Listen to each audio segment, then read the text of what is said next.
Olá, vamos começar a nova unidade, unidade 3 desse módulo, que é Teologia Pastoral. Nós já tivemos aqui alguns ensinamentos, em relação à vida do pastor, a questão ministerial do pastor, e hoje nós vamos aqui entrar nesta unidade 3, que é intitulada como A Vida Pessoal e Familiar do Pastor. É muito importante, esse curso de teologia, de bacharel em teologia que estamos fazendo, do IBAD, e que traz para nós ricas lições, para a gente compreender todo o conteúdo bíblico e teológico, em relação à igreja, Então nós estudamos a Bíblia, nós estudamos sobre os profetas, nós estudamos sobre os sacerdotes, os apóstolos, os diáconos, e agora estamos estudando aqui especificamente, sobre o ministério pastoral, sobre os pastores, E é muito importante a gente entender, compreender de fato como é esse ministério pastoral, Porque muitas pessoas têm apenas talvez uma ideia do que seja. Talvez a pessoa tenha apenas informações do que é ser pastor. E muitas vezes tem informações distorcidas da vida de um pastor, da relevância de um pastor. E na realidade, aqui na Terra, é um ministério nobre, é um ministério que não é para muitos, em relação à grande multidão da população humana, é para poucos. E genuinamente para os escolhidos do Senhor. Então, um pastor é realmente uma pessoa que tem da parte de Deus a autoridade, tem em suas mãos a incumbência, de levar o rebanho de Deus até aos céus. E não é tarefa fácil. Porém, muitas das pessoas não têm realmente essa dimensão do que é realmente ser um pastor, E nós hoje também vemos aí, e até para confundir a mente de muitas pessoas que se dizem pastores, mas que na realidade são apenas mercenários, E aí acaba manchando, digamos assim, a imagem dos verdadeiros pastores, Porque recai sobre os bons as atitudes, muitas das vezes, a repercussão má desses falsos pastores reverbera e acaba salpicando, digamos assim, na vida dos bons pastores. E é bom quando a gente estuda sobre este assunto, sobre a questão do pastoreio, sobre a importância deste homem que é chamado por Deus para conduzir a igreja pelos caminhos bíblicos, E ele, na realidade, é uma pessoa que pavimenta a estrada, de uma certa forma, conduzindo o seu povo, o povo de Deus, até aos céus, Que essa é a função, porque o próprio Jesus, ele é o bom pastor. E ele veio, como a própria palavra vai dizer, que ele veio para buscar as suas ovelhas que se haviam perdido.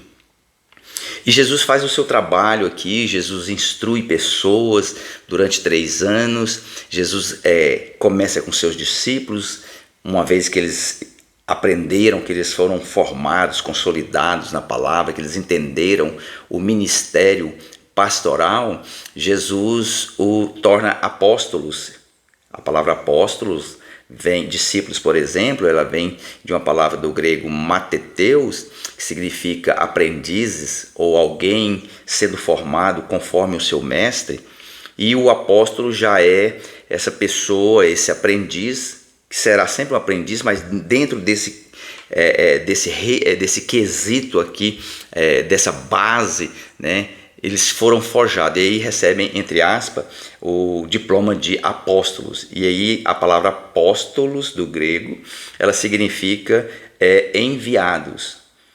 Então, Jesus instrui, Jesus capacita, Jesus forja no fogo, Jesus mostra como deve ser, Jesus dá a eles, que a gente chama de o caminho das pedras, E quando Jesus sobe aos céus, Jesus deixa com os apóstolos, os enviados. E aí eles começam a fazer esse trabalho que é a igreja de hoje, né?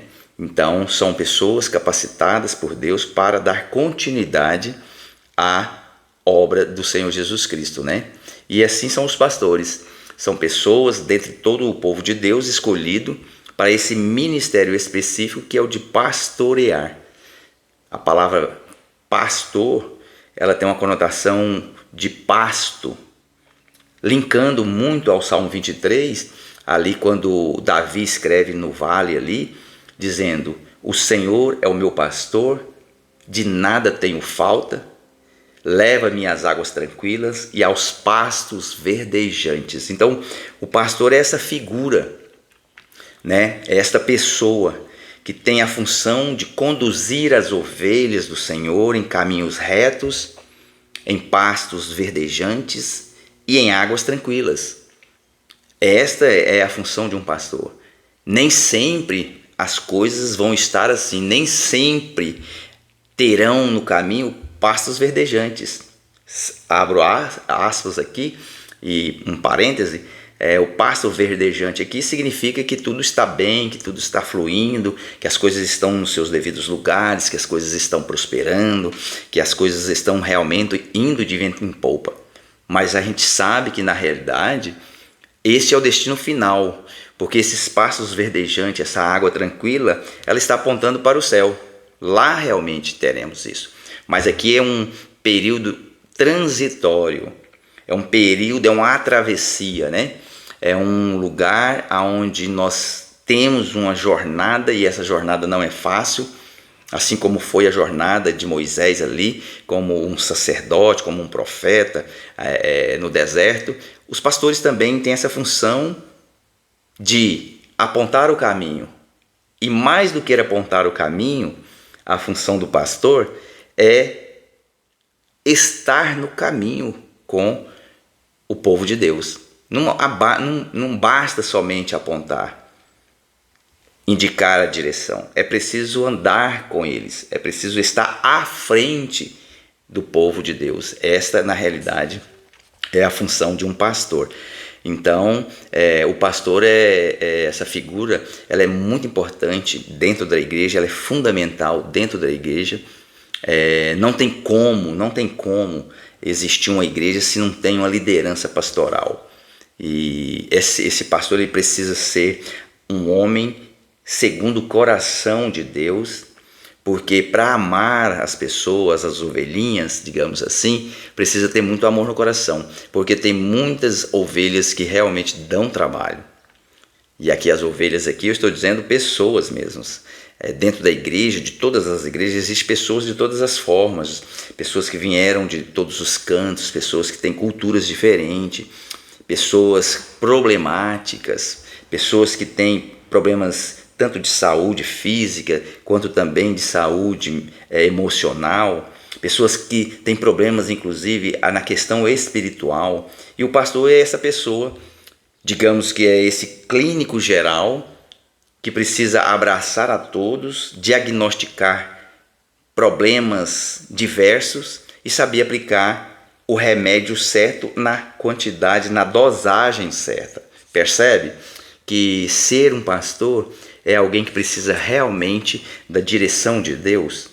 Então hoje nós vamos falar aqui, na realidade, que nós já viemos aí dessas lições passadas, né, mostrando o que é uma teologia pastoral, do que se trata, mostrando ali a questão da ética pastoral, das etiquetas pastorais, do chamado, da formação do pastor ali, do conhecimento que ele deve ter bíblico, tanto o conhecimento bíblico quanto o conhecimento secular. O pastor precisa ser uma pessoa muito bem instruída, e mostramos no último dessa segunda unidade a questão, por exemplo, dos desafios dessa era pós-moderna, né? E aí nós falamos, por exemplo, dos desafios que o pastor precisa de ter conhecimento, estudar bastante para poder ser um apologeta, né, do evangelho. O que é um apologeta? Alguém que defende, alguém que se coloca em defesa do evangelho, mas não numa batalha onde haja um vencedor ou outro vencedor, não.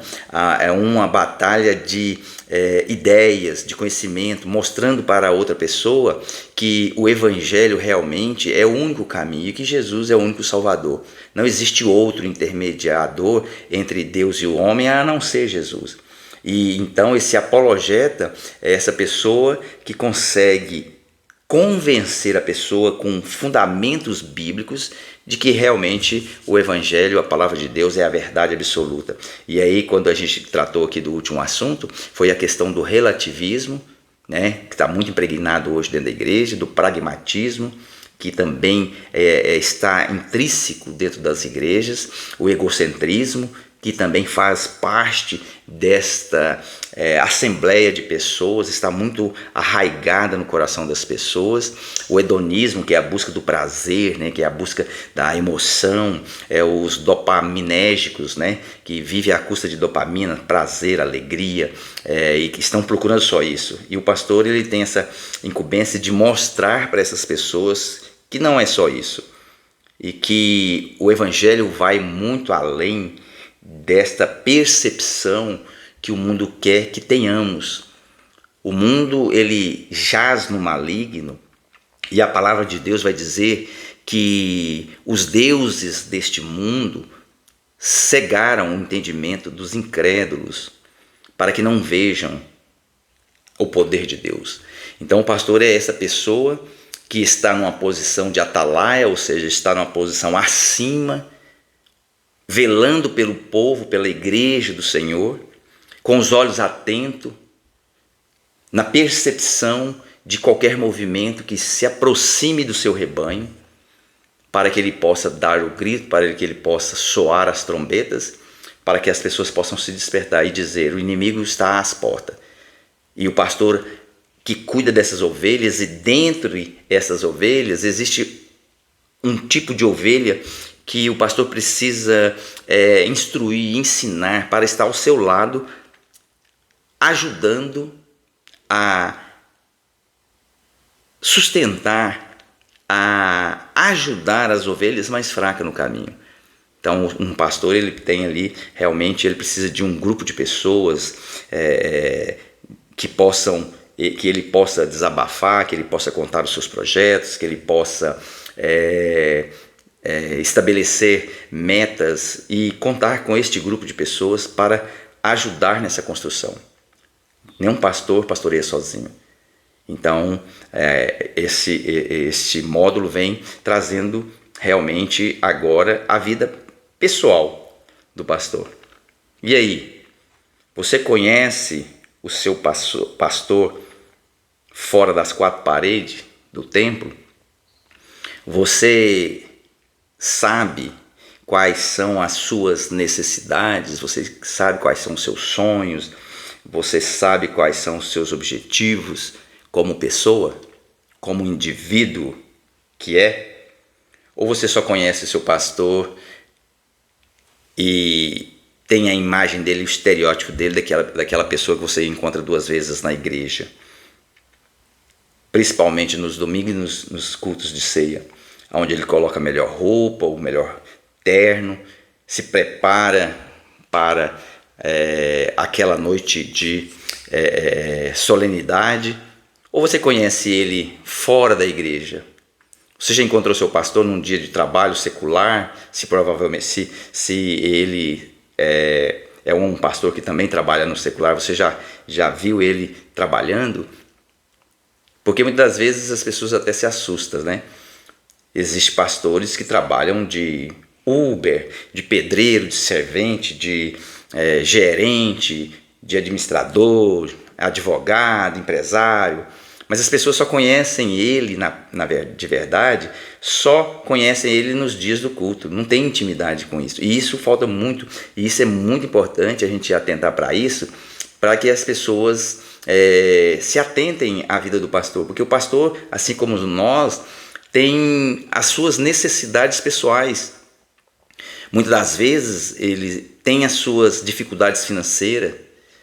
Muitas das vezes, quem sabe, e eu acredito que essa é uma verdade em muitas igrejas, que a geladeira dos pastores não estão repletas de frutas, de comidas gostosas, doce, guloseimas. Muitas das vezes a geladeira de alguns pastores é tão vazia quanto de alguns membros.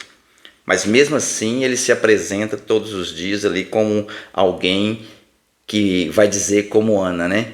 Mesmo o menino morto, mas ela chega e diz, vai tudo bem. E essa questão aí é uma questão muito importante, né? Apesar das coisas irem mal, mas a pessoa tem aquela postura de dizer que vai tudo bem, e isso de certa forma causa de certa forma um empecilho para que as outras pessoas que não têm essa visão um pouco mais espiritual, um pouco mais aprofundada, ou que pessoas que não têm um sentimento ali que eu diria de altruísmo, nunca vão perguntar. Se diz vai tudo bem, para eles vão tudo bem, mas na realidade muitas das vezes isso aí é um estereótipo. É muitas das vezes uma aparência que o pastor precisa de trazer para não desanimar as outras ovelhas. Imagina se um pastor se apresenta triste, dizendo que está tudo ruim, dizendo que nada acontece, que está passando necessidade, que está com as contas atrasadas, com a energia cortada. As pessoas podem olhar para ele e dizer, uai, se ele é o pastor e está passando por isso, que dirá nós? Então o pastor tem esse cuidado de sempre se apresentar em alto estilo, com um sorriso no rosto, mesmo que às vezes pisando em espinho e sorrindo. Mas é por isso que precisa de pessoas do seu lado que o conheça fora das quatro paredes. Porque quem realmente conhece a pessoa, existe um livro de psicologia que diz o corpo fala. Então a pessoa que conhece a pessoa na intimidade, ela sabe quando ela está triste, quando ela está preocupada, quando ela está com problema. Então é hora de chamar e dizer o que o senhor está precisando. O senhor precisa do meu apoio, da minha ajuda, está precisando de o que é que o senhor está precisando? E muitas das vezes é preciso de ter pessoas como Samuel dentro do templo dizendo, fala que o teu servo ouve. Ou como Isaías, né? Eis-me aqui, pastor. Então a gente precisa de ver essas coisas e fazer essa leitura, né? E essa é uma leitura que a gente precisa de fazer, e é tão difícil fazer essa leitura no nosso dia a dia, porque nós estamos tão atarefados, tão corridos, esse ativismo profissional, religioso, nos tira, de certa forma, o foco nas pessoas. A gente não enxerga as pessoas. E aqui, apesar do pastor ser aquele que está nos holofotes da igreja, que é aquele que está lá na frente, mas muitas das vezes a pessoa só enxerga ali um personagem, não consegue ver como pessoa, como ser humano.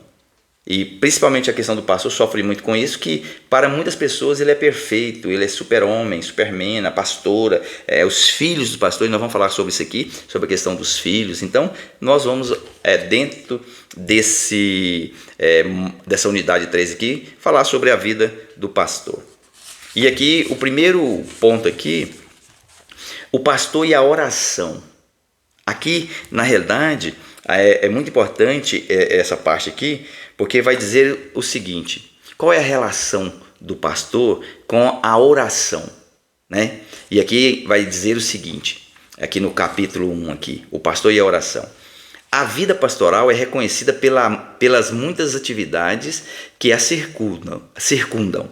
O pastor é requisitado para atender diversas demandas. Se não tiver cautela, pode ver-se consumido pelo excesso de ativismo, sem o devido tempo para as disciplinas espirituais, tão necessárias para a manutenção do relacionamento com o Senhor. Neste capítulo serão apresentadas algumas disciplinas espirituais que precisam ser prioridade na vida do pastor, a fim de que ele seja aprovado para o exercício do santo ministério. Aqui está dizendo o seguinte, que o pastor ele precisa de ter muito cuidado com o ativismo, com as questões que ele está inserido, o lugar onde ele está envolvido, porque são tantas as questões, né? Ele tem a questão familiar, que ele precisa de dar toda a atenção para os filhos, para a esposa, precisa de viver em família, ele precisa de dar atenção para as ovelhas da igreja, que não são poucas, e ele precisa de estar atento a todas essas coisas, mas ele precisa de achar tempo para estar com o dono da igreja. Ele precisa de ter um tempo para se relacionar com Jesus. Precisa de ter intimidade, porque a função de pastor exige isso. Não tem como um pastor, ser um bom pastor, se ele não tem uma vida de oração, ou seja, de intimidade com Jesus. Então, muitas das vezes, e hoje é muito presente isso que eu vou dizer, e que aqui o comentarista também diz, a questão, e aqui vai repetir dezenas de vezes a palavra ativismo. Ou seja, essa sobrecarga de funções. E muitas das vezes o pastor, ele entra dentro dessa vibe do ativismo, que o ativismo é você estar ligado em tudo. Então, às vezes, tem pastores que são tão ativistas que mesmo ele delegando funções para departamentos, mas ele sempre está inserido dentro, como é que eu diria para você, ele não consegue delegar e ele não está ali atento, dando opiniões em vários departamentos. Então, parece que não há uma certa confiança na sua equipe e dá a entender que essa equipe ela não vai conseguir fazer aquelas atividades a qual ele estabeleceu da forma que ele quer. E isso, de certa forma, causa um desgaste para ele e também para aqueles que receberam essa tarefa. E isso precisa de ser, de certa forma, com muita sabedoria, trabalhado pelo próprio pastor, para que ele não se desgaste. É o conselho de Jetro, né? Moisés, já falei isso antes, mas Moisés estava sobrecarregado, com coisas muito pequenas, com briga digamos, de vizinho, com briga de criança. E ele estava realmente envolvido com centenas de pessoas. Então as pessoas, ele armava a tenda no deserto, sentava lá de madrugada, a fila já estava grande, e ele passava o dia todo atendendo, coisas que não irrisórias, coisas que não precisava dele se desgastar para atender esse povo. Então já dá aquele conselho, não, separa aí, ó, você tem homens, né, homens aí que são maduros, mulheres que são maduras, que conhecem, então você precisa de fazer departamentos, separa homens, um grupo de homens para atender 1000, outro grupo para atender 100, outro grupo para atender 10, e cada um dentro das causas. As causas menores as pessoas conseguem resolver. Você tem pessoas capazes aí entre você, que foi instruído inclusive por você, para servir, para atuar, para estar junto com você. Agora as coisas que realmente precisam de chegar a você, coisas que realmente são graves, coisas realmente que são muito relevantes para o bem-estar do povo, aí você tragam até você. Mas se eles puderem resolver sem chegar até você, já dá essa autoridade. A questão que eu percebo é que os pastores, principalmente os pastores ativistas, né, ele delega, mas parece que ele não confia. Parece que ele acha que as pessoas a qual ele mesmo instruiu não são capazes de resolver as coisas conforme lhe foi ensinado. E isso é desgastante tanto para a pessoa que se acha incompetente, que se acha insuficiente, que se acha alguém fora do ponto, às margens daquelas funções da igreja, como o próprio pastor, que ele instrui, mas ele põe a mão na massa. Então, o pastor ele precisa de realmente muita oração, pedir a Deus discernimento para que ele possa levar um pastoreio com leveza, apesar dos problemas, que sempre terão, mas que ele consiga, né, ter equilíbrio, autocontrole com a situação, porque senão ele vai se desgastar. E aqui nós vamos falar na questão da saúde do pastor mais na frente. Ele vai adoecer.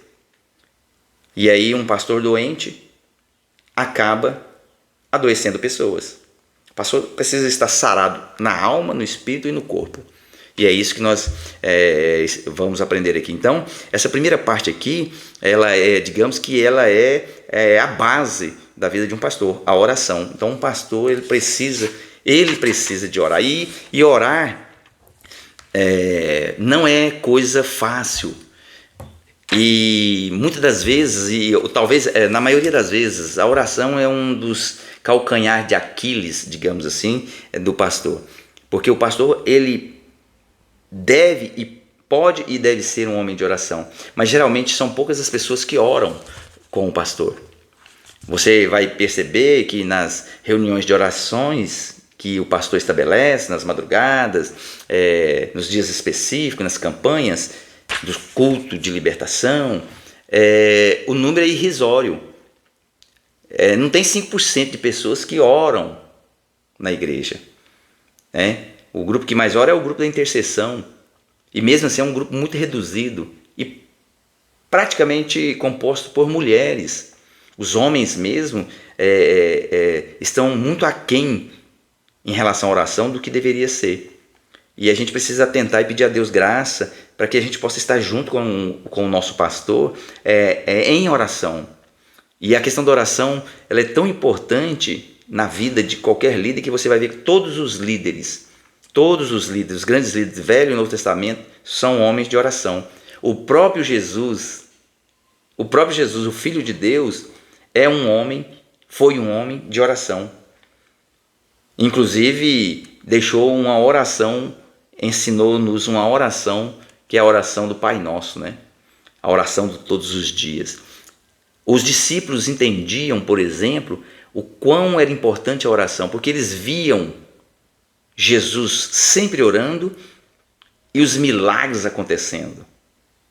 Jesus era alguém que orava sem cessar, mas os milagres aconteciam também sem cessar. Chega ao ponto de os discípulos dizer para Jesus: Jesus, nos ensina a orar. Ou seja, eu acredito, aqui eu estou fazendo apenas uma conjectura, que eles no coração nos ensina a fazer esses milagres, nos ensina a atuar dessa forma. E Jesus ensina. E Jesus fala muito sobre a oração individual, a oração coletiva. E aqui nós vamos falar da oração, mas agora também nós vamos falar também de uma coisa muito importante que eu acho que são irmãs siamesas, que é o jejum, os irmãos siameses, a oração e o jejum andam juntos também. E se a oração já é algo difícil, o jejum muito mais. Mas nós precisamos ler a palavra de Deus, nós precisamos entender, que é necessário para o crente essa vida de oração, de jejum. E aqui vai dizer a questão em relação à oração. Vai dizer aqui, encontrar com estes homens de Deus, através de suas histórias de oração, deve fazer com que o pastor deste tempo se sinta desafiado a buscar ao Senhor com mais fervor e entrega. É um chamamento a que se direcione as prioridades. É justamente sobre a prioridade da oração. Aqui ele está dizendo o seguinte, que o pastor ele precisa de ler a Bíblia para ele encontrar na Bíblia os grandes homens de oração e ver os grandes resultados que uma oração pode trazer. E aqui quando o homem de Deus, que é claro que o pastor é a vida de oração, mas antes da oração, a base dele é a palavra. Ele precisa de ser um homem que lê a palavra, que conhece a palavra, e a própria palavra é que vai mostrar para ele que ele precisa de orar, que ele precisa de jejuar. Então quando ele começa a ler a Bíblia, que ele vê os grandes homens de Deus orando e suplicando a Deus e Deus respondendo, e aí o que acontece? Ele, de certa forma, é incentivado também a orar e a buscar a Deus. E isso é muito importante, isso é necessário que aconteça na vida dos homens de Deus. Por exemplo, aqui, o que ele vai dizer aqui, o escritor? Essa constatação deve fazer com que o pastor repense suas práticas. O ativismo corrói o sentido chamado. O excesso de atividades em nome de Deus ou de sua igreja costumam roubar o que há de mais importante: o acesso à fonte. Quanto mais envolvido o líder estiver com os seus afazeres, menos abastecerá os seus tanques, para que possa andar e ser bênção por onde passar. Quanto mais longe da água da vida, mais secas serão as raízes, fazendo com que o obreiro fique murcho e suas folhas queimadas e sem vida. Há ainda um outro perigo, o de sermões secos, vazios, sem resultados. Engana-se quem pensa que não é preciso orar para pregar. Engana-se quem pensa que basta os estudos para que a mensagem seja extraordinária, a ponto de trazer por si os resultados. A pregação deve ser recheada de oração. Primeiro se ora e depois prega. Então, a questão da oração aqui realmente é uma prática que precisa estar intrínseca na vida de um pastor. Pastor precisa ser homem de oração. Pastor precisa de orar sem cessar, conforme está escrito lá, se não estou enganado, em Tessalonicenses 5:20. Orai sem cessar. E aí, passando dessa parte, né, da oração, aí vem aqui o pastor e as demais prioridades espirituais. Uma das prioridades aqui começa o jejum. O jejum, o pastor precisa ler a palavra, ser um exímio conhecedor da palavra, para que aconteça exatamente como Paulo escreve ali a 2 Timóteo 2,15, dizendo, apresenta-te a Deus como obreiro aprovado, que não tenha do que se envergonhar e que maneje bem a palavra da verdade. Então, ele precisa de ler a palavra, ele precisa de ser um homem de oração, uma mulher de oração, e ele precisa, os pastores, tanto mulher quanto homem, precisam ser pessoas que também jejuam. O jejum, na realidade, é um quebrantamento, é uma abstenção, uma abstinência de alimentos, né? E hoje existe o jejum que ele é total, que ele é parcial, existe jejum de todas as formas, mas o jejum na prática mesmo é o jejum de comida, é você ficar sem comer.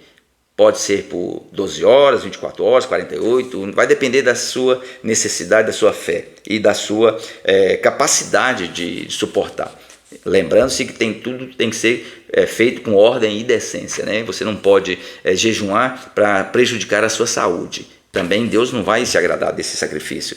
A própria palavra de Deus vai dizer, eu acho que Josué vai dizer isso, é melhor obedecer do que sacrificar. É melhor você obedecer a palavra, fazer as coisas certas, para não precisar de fazer jejuns tão longos, tão grandes, para ser perdoado.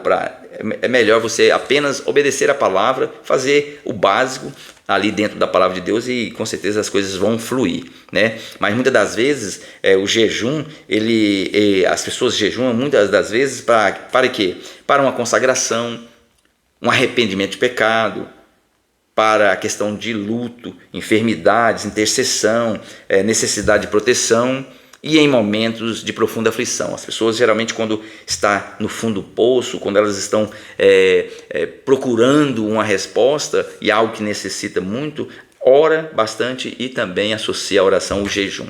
E é poderoso essa mistura aí, viu? Essa mistura do jejum e da oração é poderosa. Tanto é que Jesus vai chegar em algum momento que ele vai dizer a respeito de castas de demônio. Tem castas de demônio que não sai só com a oração. Jesus falando, é preciso jejuar e orar. Então há problemas, por exemplo, que precisa passar a segunda milha nessa questão. Não basta só orar, é preciso orar e jejuar se consagrando. E o próprio Jesus vai dizer isso, né?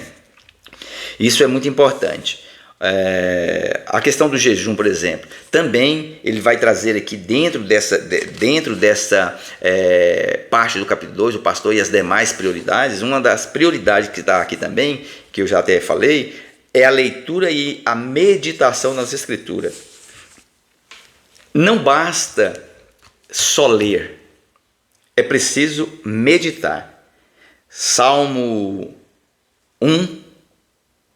de número 1 vai dizer o seguinte: bem-aventurado o homem que não anda segundo os conselhos dos ímpios, nem se assenta na roda dos escarnecedores, antes tem o seu prazer na lei do Senhor e nela medita de dia e de noite. Medita. O que é meditar? Meditar é você ler um texto, um contexto e você refletir a respeito disso. Você começar a pensar como é que é isso, qual é a razão disso, como aconteceu isso. É você viajar no tempo, procurando entender qual foi a motivação daquilo que aconteceu na palavra, na Bíblia, né? Qual foi a motivação das muralhas de Jericó cair? O porquê disso? E aí você vai ver que eles ali por 7 dias, por 6 dias rodearam ali e no 7º dia deram 7 voltas. Por quê? Aí você vai observar coisas que aconteceu ao longo da Bíblia toda e você vai meditar. A sarça que pegava fogo e não se consumia. O que quer dizer isso, meu Deus? Abre a minha mente para que eu possa entender os mistérios, porque a Bíblia é um livro vivo e ele fala com a gente. E existe, a gente usa muita palavra, é mistério, mas tem muitas coisas que é mistério mesmo. Se Deus não te revelar, você nunca vai saber. Você vai perceber, às vezes eu admiro demais, eu amo ouvir pessoas com esse estilo de vida, né, cristã, que às vezes nem tem um conhecimento tão didático, não tem teologia, não tem nem uma formação acadêmica, são pessoas simples mesmo, pessoas literalmente analfabetas, mas quando abre a palavra de Deus, que abre a boca, meu irmão, você fica assim, perguntando aonde foi que ele encontrou isso, que eu já li a Bíblia várias vezes e nunca entendi isso. Isso é uma palavra revelada de Deus. E é bom demais ouvir pessoas simples, né? É ótimo ouvir pessoas que estudam a Bíblia, pessoas que são verdadeiros dominadores da teologia. É maravilhoso. Eu amo demais ver pessoas eruditas na palavra falar, eu viajo. Mas também quando eu encontro pessoas simples, que traz a palavra de Deus, e a palavra de Deus, quando ele traz, é uma palavra revelada, meu irmão. Não tem explicação. Fazer como Davi são coisas maravilhosíssimas demais para mim. E eu amo ouvir tanto o sábio quanto também o indouto, mas que tem a revelação de Deus. Então, na realidade, aqui está dizendo que o pastor precisa de ser alguém que estuda a palavra. A palavra é a base da igreja. O povo vence quando conhece a palavra. Oséias escreve, né? Oséias, se não estou enganado, 4:6, vai dizer assim: o povo perece porque lhe falta conhecimento de Deus. Oséias 6:3 vai dizer: conheçamos e prossigamos em conhecer a Deus, ao Senhor. Ou seja, o conhecimento de Deus ele é contínuo. Ele não é só uma apresentação que você chega na festa e diz: olha, aqui está meu irmão Jesus, nosso Senhor, e você se apresenta, pega na mão dele e tal, e você vai embora e nunca mais. Não, o conhecimento ele precisa ser contínuo, você precisa de estar junto, ligado, perguntando, você precisa de estar ajudando, você precisa de estar junto com o Cristo. Porque Jesus é infinito, você vai buscar e sempre vai ter muito mais para você aprender. Então, na realidade, a palavra de Deus, e aí o próprio Jesus vai dizer, olha o que Jesus vai dizer em relação às Escrituras. Jesus vai dizer, examinai as Escrituras, porque são elas que testificam de mim. Então, como pode um líder, um pastor, não conhecer a Bíblia de capa a capa e de meditar nela de capa a capa, de extrair dela, e aí eu estou dizendo de uma hermenêutica, né? Ou seja, tirar uma mensagem da palavra de Deus para servir ao povo de Deus. É como se a Bíblia fosse, na realidade, a azeitona, né, que precisa ser prensada para sair o óleo, o melhor óleo. Então, eu acho que o pastor tem essa missão de, literalmente, de uma forma bem figurada, né? A Bíblia, quando ele vai pregar, ele precisa de espremer a Bíblia ali para tirar da Bíblia o melhor dela. Tudo é bom, mas o que será hoje bom? O que será necessário para a igreja no dia de hoje? Então, essa é a função do pastor. Então o pastor ele precisa de conhecer a palavra de Deus, ele precisa de manusear a palavra de Deus, ele precisa de ter intimidade com a palavra de Deus, porque além dele se alimentar da palavra, ele tem que alimentar para ele, mas que precisa transbordar conhecimento de Deus para alcançar aos que estão ao seu redor. Então, a palavra de Deus é o alimento que o pastor tem que transborda, que ele tem para distribuir. É como o exemplo dos pães e dos peixes, né? Alimenta todos, inclusive a si mesmo, mas ainda sobra para alimentar outros. O pastor tem que ter eu diria, essa padaria, né? Com pão quentinho todos os dias para atender a toda a clientela, para atender a sua igreja e ainda dizer para a sua igreja e alimentar a sua igreja de tal forma e dizer, leva para você servir alguém. Assim como foi feito lá no dia dos pães, né? Sobraram 12 cestos cheios para que aquelas pessoas, para que os discípulos, para que os seus discípulos ali levassem comida para outros que nem ali estavam, mas que ao encontrar no caminho tinha pão para dar. Então, o pastor é essa pessoa, é o que vai, se a gente trazer um exemplo aqui de Belém de Judá, que uma das conotações da palavra Belém de Judá significa casa do pão. Traduzindo para os nossos dias, a padaria. E ali você vai encontrar, por exemplo, a questão de Noemi e Ruth, né? E que na realidade Noemi sai daquela cidade, vai para uma terra de Moabe, porque faltava pão, ou seja, a padaria não tinha pão, os fornos estavam desligados, não tinha lenha, não tinha trigo, não tinha nada, e a fome e a escassez faz com que as pessoas saiam à procura de comida. E hoje, trazendo isso para nossos dias, né, o pastor é esse padeiro mor, digamos assim, né?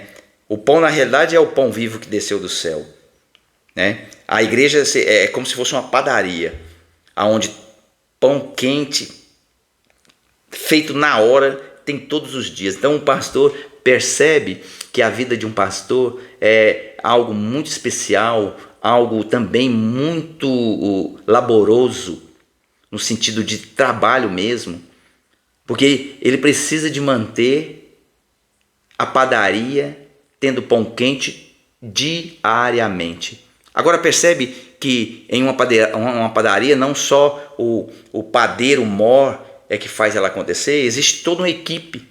Existem as pessoas que colocam lenha na fogueira, existem as pessoas que trabalham com a água para lavar as vasilhas, existem as pessoas que servem o pão, é uma equipe. Então o pastor ele precisa de entender essas coisas para que ele possa trabalhar em conjunto com aquele grupo de pessoas que estão ali do seu lado para servir cada dia mais pessoas. E a igreja dele, onde ele pastoreia, seja como uma grande padaria. Porque uma coisa interessante na questão secular, né? Ninguém fica sem o pão de cada dia. Na vida espiritual, a mesma coisa. A alma necessita de pão, de água, de vinho. E quem tem a responsabilidade aqui na terra de produzir esse pão, entre aspas, e de servir a esse povo que chega, é o pastor. Só que ele precisa ter sabedoria, ele precisa de ter uma equipe com ele, ele precisa de ter o próprio Jesus, que é filho de Deus. Teve com ele 12 pessoas ali que andaram dioturnamente com ele. Então, um pastor não pode fazer tudo sozinho, ele precisa de ajuda, mas ele também precisa de forjar, ele precisa é um mestre que forma mestre, é um discípulo que forma discípulos, e ele é uma pessoa que precisa entender isso, que a batalha não é fácil, mas que existem pessoas ao seu redor que podem ser trabalhadas, existem diamantes no meio da igreja, que precisam ser, alguns apenas lavados, já estão prontos, outros precisam ser lapidados, assim como lá, eu já até disse, né, a caverna de Adulão. Davi chega, quebrado, arrebentado, encontra outras pessoas que estão pior do que ele, aproximadamente 600, mas Davi trabalha, Davi tinha uma visão, era um visionário, enxergava além das montanhas, tinha visão de Deus. E Davi olha para aquele povo e eu acredito que lá no fundo do coração dele ele diz: uau, quanto diamante tem aqui. Quantas pedras preciosas tem aqui. Alguns ele, de certa forma, só lavou e já estava pronto. Outros ele lapidou, trabalhou e virou diamantes. E aí você vai ver lá na frente, em 2 Samuel 23, se não estou enganado, 24, os valentes de Davi. Olha, Davi formou um exército maravilhoso. E foi a sua guarda pessoal durante toda a sua vida. Homens que davam a vida por Davi, homens que recebiam a ordem, mas tinham o prazer de atender a ordem. Eu me lembro de um episódio, só falando de uma forma conjecturada para você, onde Davi sente o desejo de tomar uma água lá dos poços de Jerusalém. A palavra de Deus vai dizer que aqueles homens entraram no meio dos soldados, arriscando a sua própria vida, e trouxeram a água para Davi com prazer. Mas por quê? Só reconhece, são pessoas gratas que reconheceram o que Davi fez por eles. Assim é um pastor. Um pastor é aquele que resgata a alma, que trabalha, que forja e que forma homens de Deus. E com certeza, se este pastor tem essas qualificações, com certeza que ele nunca vai ficar sozinho. Ele vai ter sempre alguém do seu lado. Ele vai ter sempre alguém falando bem dele. Ele vai ter sempre alguém o defendendo. Então, o pastor precisa de conhecer Bíblia. Por quê? Para conhecer essas histórias que são verídicas, que são histórias para nos incentivar, para nos motivar a fazer igual ou até melhor. Então, um pastor, na realidade, uma das coisas que a Bíblia recomenda é que o pastor seja alguém que leia e medite na palavra de Deus, para tirar os ensinos ali da palavra de Deus. Olha só, aqui diz, Paulo escreve a Timóteo dizendo, medita estas coisas, ocupa-te nelas, para que o teu aproveitamento seja manifesto a todos. Olha só que palavra de Paulo. Ei, Paulo! Paulo é tremendo. Paulo diz para Timóteo, e Timóteo é aquele menino que saiu com ele ali na segunda viagem. Se não estou enganado, a avó dele era chamada de Lloyd, a mãe Eunice, e ele era aquele menino aproximadamente 16 anos, saiu na segunda viagem com Paulo e começou com os 16 e nunca mais separou de Paulo.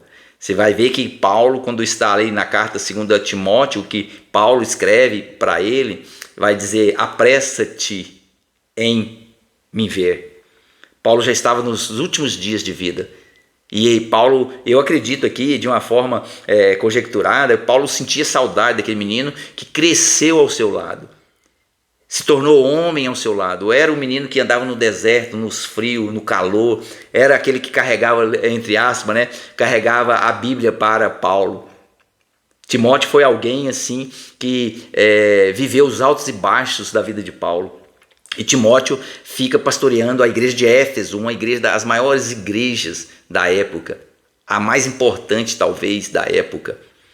E veja bem, Timóteo era alguém realmente que andava com Paulo. Então Paulo vai instruindo a ele logo quando ele vai partir, quando ele vai dizer, olha Timóteo, medita estas coisas, ocupa-te nelas, para que o teu aproveitamento se manifeste a todos. Então aqui na realidade Paulo dizendo a um pastor, e essa mesma fala de Paulo reverbera e está atualizada para os pastores de hoje, Se dedique a esta palavra, porque é ela que vai te fazer prosperar, é ela que te vai fazer crescer, é ela que vai atrair pessoas e que vai encher a igreja. Não são discursos vazios, não são oratórias sem vida. É a palavra de Deus que é viva e eficaz, conforme está em Hebreus 4:12. E muitas pessoas às vezes têm,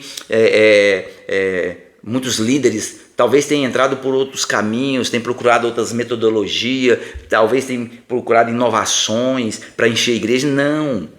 O que enche a casa, ou seja, a igreja, é a palavra de Deus, é a presença de Jesus.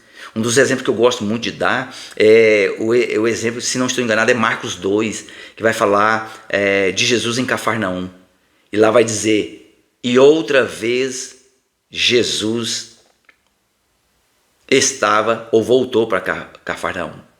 E ali vai dizer que a casa dele, que era na realidade a casa que foi o QG de Jesus, Tudo indica que era a casa da sogra de Pedro, mas que Pedro conseguiu para que Jesus ficasse ali no seu ministério aproximadamente. Jesus ficou ali aproximadamente 3 anos, né? Dali saía para a Decápolis, ou saía para evangelizar durante o seu ministério. Saía evangelizando todas aquelas 10 cidades em volta ali do lago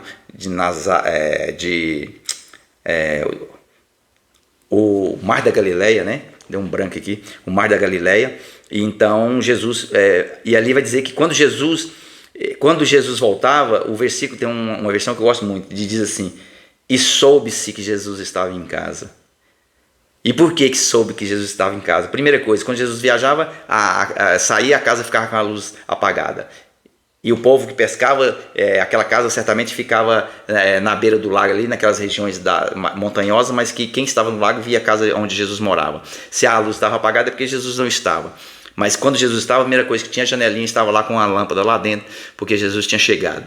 E a palavra de Deus vai dizer o seguinte: que quando ele chegava, a casa lotava, enchia, que não cabia nem na janela, nem do lado de dentro. E Jesus sentava ao centro e as pessoas estavam em cima ali, literalmente, de Jesus. Havia alegria, havia vida. E ali no texto vai dizer o seguinte: que Jesus sentado pronunciava a palavra, ou seja, quer encher a igreja de almas lavadas e remidas pelo sangue do Senhor. Primeira coisa, o dono da casa precisa estar, ele é o centro.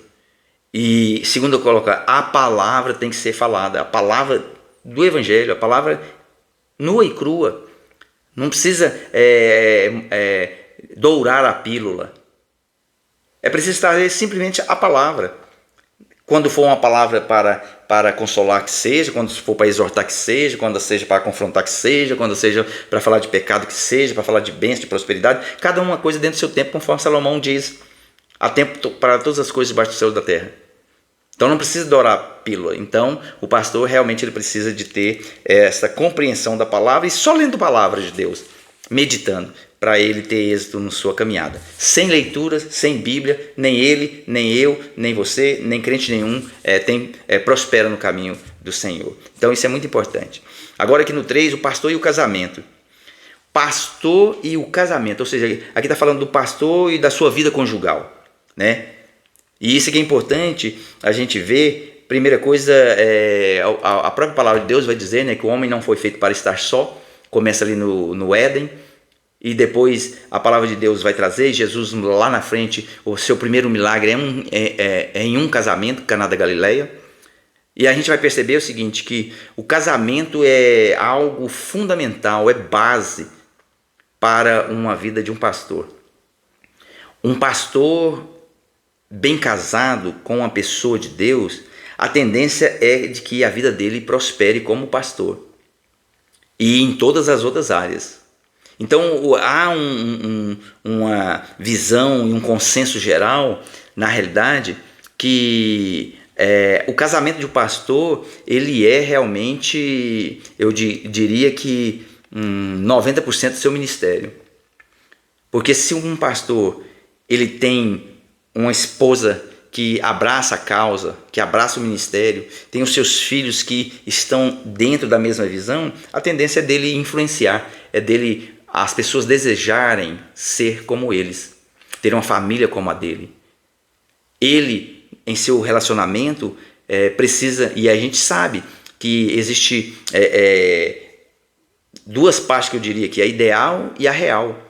A ideal é que esteja tudo às mil maravilhas, mas a realidade não é essa. Pastor também tem problema, pastor também tem discussão com a família, pastor também tem discussão com os filhos. Isso é natural, está tudo certo, não tem nenhum problema, não é nenhum desmérito para ele. Agora, tudo tem que estar dentro do conforme, dentro de um equilíbrio, né? Dentro daquilo que é natural. Um pastor não pode ter uma família bagunçada, não pode ter um casamento bagunçado. Um pastor não pode ser, como a própria Bíblia diz, né, um espancador. Ver um pastor que os seus filhos de repente sofrem, né, apanham em exagero, de certa forma são desprezados. Não pode. O pastor tem que ter uma família centrada, equilibrada, bem cuidada, né, dentro das suas possibilidades, é claro. E aqui o bem cuidado aqui, não estou dizendo de coisas financeiras, porque existem eles tem condições de comprar tudo que seus filhos querem, e tem aqueles que não têm condições de comprar nada. Mas o bem cuidado aqui é amado, é compreendidos, é valorizados. A família precisa de estar unidas em um só propósito. Então, aqui, nesse capítulo aqui, vai dizer a respeito do pastor e o seu casamento. E o seu casamento, querendo ou não, precisa de ser um reflexo, precisa de ser um referencial para a igreja. Não tem jeito. O preço aqui que o pastor paga é muito alto, porque ele tem as mesmas, digamos, como a Bíblia vai dizer de Jeremias, as mesmas paixões de todo mundo, mas precisa de ser um exemplo. E ser exemplo, meu irmão, na realidade o preço é muito alto para ser exemplo para as pessoas, e na realidade mesmo as pessoas sendo exemplo, elas não são valorizadas como tal. Então é um preço que ele tem que pagar, inclusive ele vai fazer, mas em nome de Jesus, porque ama a causa, porque ama essa nobre causa que é ser pastor. Porque se for esperar a valorização da grande maioria, as pessoas não valorizam. Às vezes a pastora, o pastor, os filhos, de certa forma, são cerceados de muitas coisas, são, de certa forma, como eu diria para você, estão fora de muitos ambientes, não frequentam muitos ambientes por causa da obra, e muitas pessoas não valorizam. Mas a vida dele terá que ser assim, porque é uma exigência do seu ministério, desse ofício. A quem mais é dado, mais lhe é cobrado. E o pastor precisa ser alguém diferenciado. A família do pastor tem que ser diferenciada. E aqui eu não estou falando diferenciada no sentido de que ela precisa ser superior, que ela precisa ser... Não. Diferenciada no sentido desse caráter, dessa formação, né? E aqui a gente vai aprender que a vida de um pastor, ela tem essas coisas e que muitas das pessoas não percebem, né? Que um pastor passa por esse momento. Mas a importância mesmo aqui é a questão do pastor valorizar a sua casa, o seu casamento, no caso aqui, realmente o cônjuge, né? E aqui vai dizer aqui, muitas outras coisas poderiam ser expressadas sobre o casamento, porém, se essas trazidas até aqui forem observadas, as demais coisas tenderão a fluir dentro do padrão estabelecido por Deus em sua santa palavra. Jamais deve perder a vista do que diz em Hebreus 13:4. Venerado seja entre todos os matrimônios e o leito sem mácula. Porém, aos que se dão à prostituição e aos adúlteros, Deus os julgará. Ou seja, aqui é bem claro, né? A própria leitura já é autoexplicativa, né? Traição, coisas desse gênero, principalmente na questão sexual. O pastor tem que ter uma vida realmente santa, ilibada. O casamento precisa ser um casamento respeitado, a esposa respeitada, o pastor respeitado, os filhos respeitados. Então, a família de um pastor precisa ser um lugar de referência. E isso, o preço é muito alto. Vai dizer também sobre a esposa do pastor, né? Aqui, se o casamento é uma bênção, certamente será o pastor abençoado, próspero e feliz por ter ao seu lado uma esposa companheira e auxiliadora.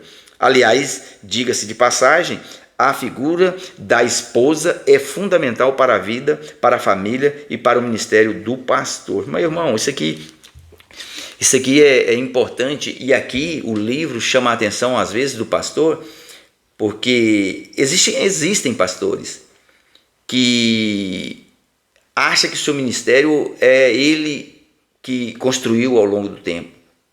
E muitas das vezes tem pastores, e isso é bom falar aqui, que não valoriza a sua esposa, não coloca ela num lugar de destaque, não coloca ela nos holofotes. Às vezes o pastor anda impecável e a sua esposa anda de uma forma bem mais simples. Às vezes ele senta nas primeiras cadeiras e nunca a convida para sentar naquele lugar de honra. E as coisas não são bem assim. A esposa de um pastor é uma adjuntora, uma ajudadora. Na realidade, 90% de um ministério de um pastor, a esposa é a responsável, porque ela é que cuida, de certa forma, do bem-estar dele, das roupas, da comida, da criação dos filhos. Às vezes ele está com problema, mas quem vai segurar a barra vai ser a pastora. A pastora também é aquela que ora, que intercede nos bastidores. Não aparece, mas está lá intercedendo. E muitas das vezes não são reconhecidas pelos seus pastores. Principalmente os pastores que têm alguns respigos de Narciso. São os pastores com síndrome de Narciso. Aqueles que eles são o número um, que só eles que aparecem, não existe um segundo colocado, não existe alguém próximo, é só eles. É tudo para eles, tudo fui eu, quem fez foi eu, não. E na realidade precisa de reconhecer que do lado dele tem uma mulher que ora, que as pessoas, inclusive que as pessoas admiram. Talvez ele ache que ele é o mais admirado, mas talvez não é essa visão que as pessoas têm. Ele talvez não enxerga, mas as pessoas enxergam que a mulher dele digamos ali, o esteio do ministério dele. Se ela, de certa forma, cair, literalmente ele não para de pé. Então aqui a palavra aqui vai trazer a respeito da esposa do pastor, dessa mulher que deve ser uma mulher de oração, uma mulher compreensiva, uma mulher, mas que também precisa ser valorizada pelo seu esposo, né? E essa mulher que é ali a mulher sábia, né, que Salomão descreve ali. Então, realmente, aqui vem trazendo essa questão da mulher do pastor, a importância dela no ministério, a importância dela na igreja, né? E aqui eu vou ler aqui, porque eu achei interessante, tudo é interessante, mas esse pedaço aqui diz o seguinte: ela caminha junto ao seu esposo, tanto nas alegrias quanto nas agruras do ministério pastoral. É ela quem está ao seu lado na calada da noite, nas madrugadas, quando ninguém está presente. Lá está ela, buscando em Deus respostas e soluções para os problemas da igreja e dos seus membros. Além disso, é a esposa do pastor quem, de fato, conhece as fragilidades e os sentimentos do seu marido, mesmo quando precisa ser forte, a fim de que determinadas questões sejam sanadas. Ela sabe como o marido está por dentro. Então aqui está dizendo o seguinte, que essa esposa, essa mulher precisa ser amada pelo seu marido, precisa ser compreendida, valorizada, precisa ser colocada no lugar de destaque, porque é ela que sabe, na realidade, quem é ele. É ela que cuida das feridas sentimentais, físicas e emocionais. É ela que está ali quando ele está sozinho. Porque muitas das vezes o pastor está dentro da igreja num culto e ele é como um solitário. É um solitário no meio da multidão, mas a esposa é quem sabe, é ela que está no lado dele. Quando todos abandonam, a esposa está lá. Então, aqui vai trazer essa questão que eu acho pertinente e que é muito importante. A pessoa, o pastor, saber valorizar a sua esposa, que também, querendo ou não, por tabela, ela é uma pastora. Ela apacenta, ela cuida, ela zela. Então, realmente, a figura da mulher, da esposa de um pastor, ela é importantíssima. O pastor e a educação dos filhos. E aqui nós vamos trazendo, né? Nós passamos pela vida do pastor, o casamento dele, a esposa, agora vamos chegar nos filhos. O pastor e a educação dos filhos, né? Isso aqui é muito importante. É muito importante. Porque os filhos de pastores, na realidade, sofrem, de certa forma, muito com a incompreensão da igreja. Exigem muito dos filhos de pastores, mesmo eles sendo crianças, e às vezes as pessoas querem que eles sejam perfeitos, que eles sejam soldadinhos de cristal. E as coisas não são assim, eles são crianças como as outras crianças. E tem as fases de brincadeira, tem as fases de correr, de gritar, de chorar, de fazer as suas, como é que eu diria para vocês, ser peraltas. E não tem nada errado nisso. Mas as pessoas querem que eles sejam perfeitos. Perfeito, meus irmãos, só Deus, só Jesus. Então nós não podemos exigir de uma criança aquilo que nem nós, como adultos, somos, perfeito. Então nós vamos olhar essa questão aqui. Vai dizer o seguinte: os filhos do pastor. Inicialmente é importante dizer que os filhos do pastor são seres humanos, como todos os demais. Parece uma informação óbvia, e quem sabe para alguém até sem sentido, porém infelizmente há uma parcela de pessoas da igreja que tende a olhar para eles como se fossem diferentes, especiais, quase sobrenaturais, a ponto de não atravessarem os mesmos dilemas e desafios pertinentes a cada etapa do desenvolvimento. Além disso, há dois fatores muito presentes: o da comparação, né? Faz comparação das crianças, e da cobrança, pelo fato de serem filhos de pastor. Então isso aqui acontece demais, isso aqui é em toda igreja, né? Os filhos sofrem uma sobrecarga da igreja em relação à cobrança, à comparação. Compara muito o filho com com o filho dos outros, compara se ele faz qualquer coisa, aquilo é um exagero, é o filho do pastor.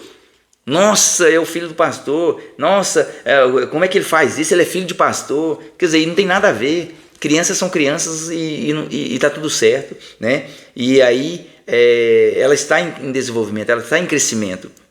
Não podemos exigir dela algo que elas não podem nos entregar. E aqui vai dizer exatamente isso. Uma coisa é a comparação, outra coisa é a cobrança. Cobram demais das crianças, né? Então a gente precisa entender: criança é criança. Adolescente, seja filho de pastor, de bispo, de sacerdote, qualquer um. São todos crianças e adolescentes e têm as suas fases e elas precisam ser respeitadas. Agora, é claro que nós, como homens de Deus, como pastores, como pastoras, precisamos ensinar o menino no caminho que deve andar. Mas não significa que ele vai ser engessado, amarrado à força. Não, ele tem ali os seus momentos emocionais, psicológicos, e então, na realidade, precisa de dar tempo ao tempo. Agora, precisamos de ensinar a palavra, né? A palavra de Deus vai lá dizer lá em Deuteronômio: ensina a palavra ao deitar, ao sentar, no caminhar, ao teu filho. Coloca a palavra no pescoço dele para que ele possa sempre estar caminhando. E isso aí é a função do pai. Agora, quem vai convencer essa criança, esse adolescente, esse jovem, é o Espírito Santo, né? Porque é o Espírito Santo que vai trabalhar. Então, essa questão dos filhos é muito importante. E aqui vai dizer o seguinte: não é raro os filhos de pastores se encontrarem sobre a luz dos holofotes. Nem por isso, entretanto, são diferentes dos filhos de outros casais. Enfrentam as mesmas tensões e tentações e passam pelas mesmas decepções e fracassos. Não existem provas concretas de que filhos de pastor são mais problemáticos do que filhos de outros casais, mas os problemas do pastor com seus filhos talvez fiquem mais evidentes, né, em razão da maior visibilidade de sua família. A própria fala aqui já não precisa de explicação. Há, infelizmente, muitos filhos de pastores afastados da casa do Senhor porque não conseguiram lidar com as comparações, exigências e cobranças por parte dos membros da igreja. Outros adoecem, desenvolvem transtornos psicológicos e psiquiátricos, quando não se tem a mesma clareza da humanidade e das necessidades dos filhos do pastor, assim como se tem para com os próprios filhos e os filhos das demais pessoas. Há sofrimento e prejuízo. Aqui foi muito claro.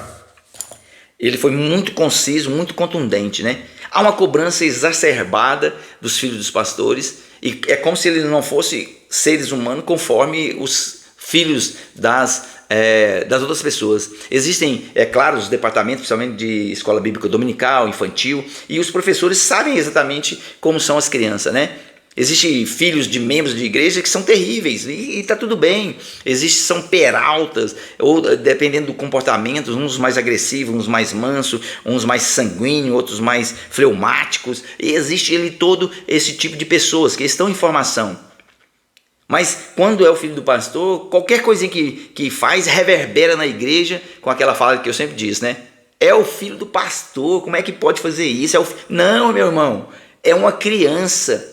Tem que tirar esse rótulo dele de filho de pastor. Não, é uma criança, igual a todas as outras. Então, a gente precisa de compreender essas coisas e, de certa forma, nós que somos maduros, nós precisamos de proteger os filhos dos pastores desses ataques, né? De certa forma, como é que eu diria para você, dessa forma que as pessoas veem eles, né? E acaba eles, como criança, eles sentem essa diferença. E isso não pode acontecer. Agora, como já falamos das crianças, né? dos filhos do pastor. Aí agora nós vamos falar um pouco da questão do cuidado com a própria pessoa, né, com o próprio pastor, que precisa ter muito cuidado, principalmente com a sua saúde. E aqui nós vamos concluir esta parte final comentando a respeito da saúde emocional, física e espiritual do pastor. O comentarista aqui, ele descreve, né, a sua preocupação com a saúde física e mental, emocional do pastor, porque o pastor precisa de ser uma pessoa que esteja saudável, tanto fisicamente, quanto emocionalmente, quanto espiritualmente, né? E aqui ele traz todo esse cuidado. Então, o pastor também tem que ter o seu tempo de descanso, o seu tempo de lazer, de atividades físicas, né? Precisa se alimentar bem, é claro que dentro ali da sua realidade, mas ele precisa de procurar sempre estar bem, porque tem que estar disposto, tem que ter disposição, coragem, ânimo, para além de enfrentar a batalha do dia a dia, do trabalho secular, também a questão da igreja, que não é fácil, né? Muito puxado, toda a organização da igreja, né? O desgaste é muito grande e ele precisa de estar bem. A questão emocional é muito importante, né? Porque se o pastor não tiver esse cuidado com a sua emoção, guardar o seu coração, que é a alma, né? Essa parte dos sentimentos, e ele vai se desgastar e chegar a um ponto que ele não consegue, né? Administrar tantos problemas, tanto pessoais, familiares, da igreja, do trabalho, e ele precisa de dar o seu melhor na igreja.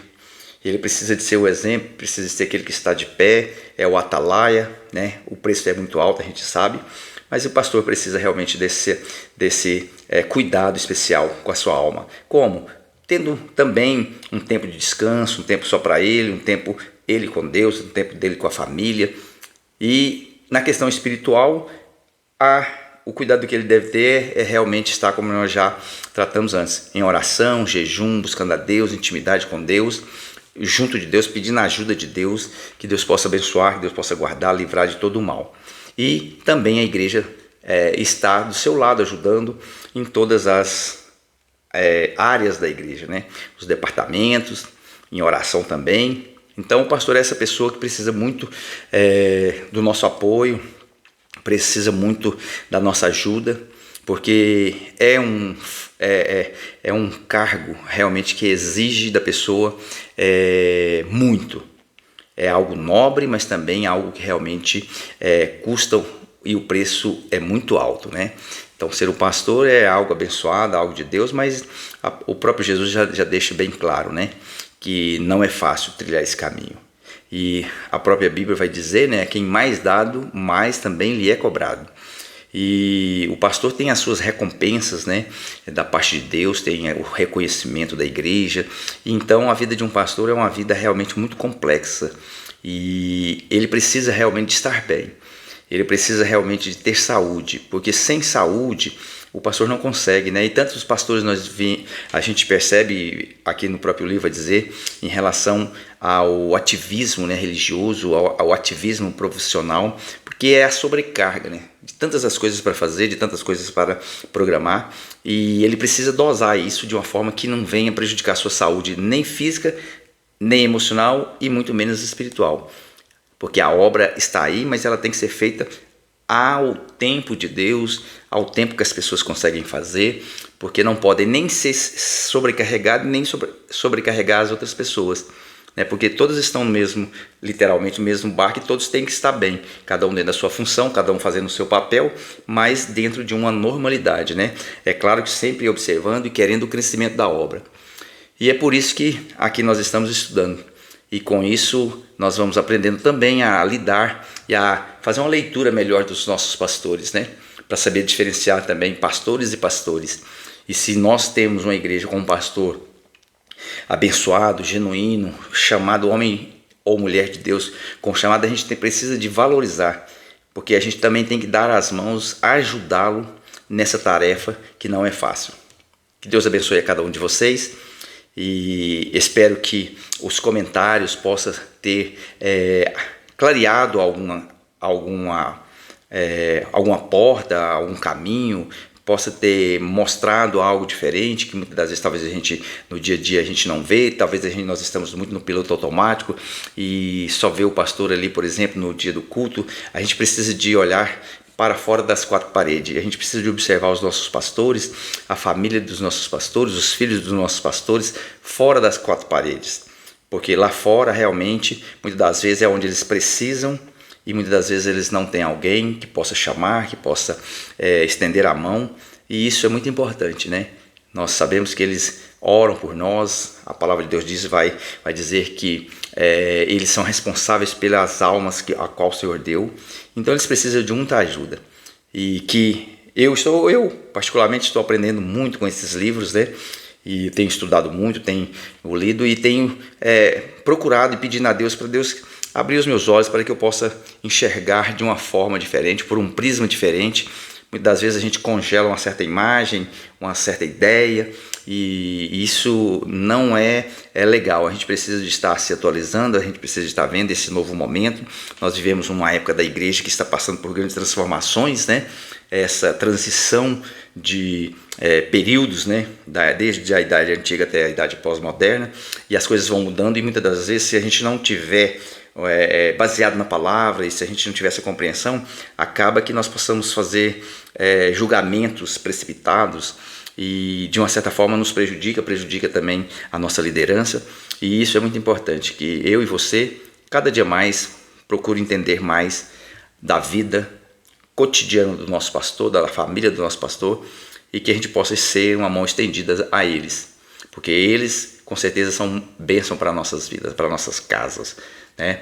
Então fica aqui essa observação. Vamos procurar entender e ver os nossos pastores com outros olhos. Que Deus abençoe a cada um de vocês e até a próxima.